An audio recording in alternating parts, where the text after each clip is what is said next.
Kasi hindi pwedeng pawalang bisa ng Panginoon na sinabi niya, apart from me, you can do nothing. Lang masasabi ko doon. Kaya kailangan matanggap natin yung salita ng Diyos na walang halong levadura. Kung ikaw ay kasama sa Bible ministry, kailangan nakalalay ang teaching at doctrine mo sa sinabi ng messenger sa panahon mo. Or else, ikaw ang teaching mo. Yun ang ibig sabihin mo.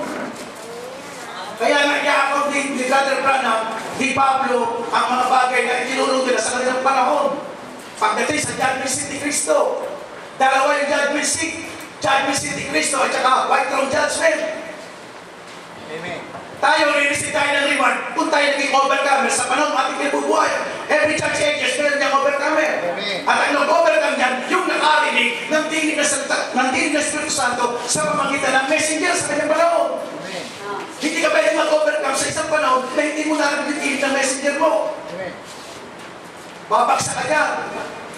Kaya pag ikaw'y nag-overcome, pagdating sa White Throne Judgment ni Cristo, hindi ka hatulan doon. You will receive the reward. Kasi nag-overcome ka.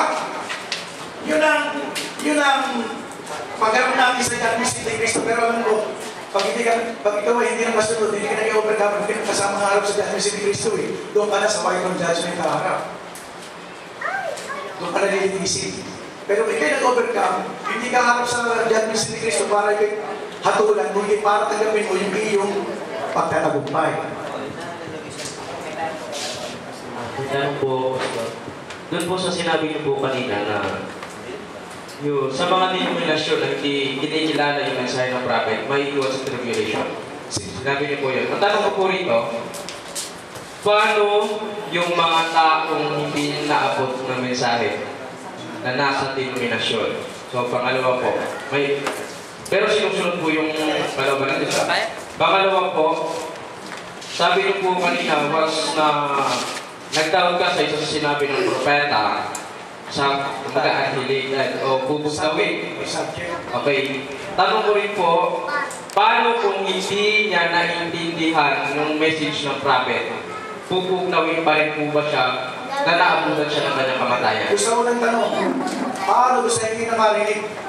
Ang Diyos ay hindi naman siya, unfair naman siya. Nagdadaling ka sa likod pa, na wala kang pananagtan. Kailangan mayroon kang panagutan. Ang panagutan mo, nagbigay ang Diyos ng pagkakataon sa'yo na marinig mo, pero nireject mo, hindi mo pinaniwalaan. At yun ang magiging cause at dahilan kung bakit dadaling ka sa White Throne Judgment. Ano yung panagutan mo?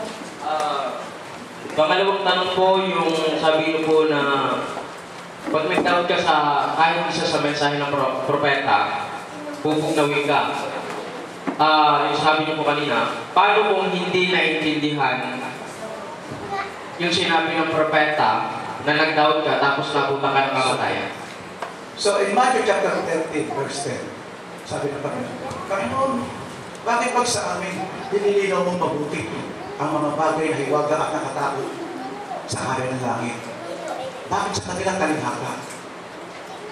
Nakuha ang punto ko. So ibig sabihin, kung yan hindi na ayos sa'yo, hindi mo naintindihan, hindi ka kasama doon.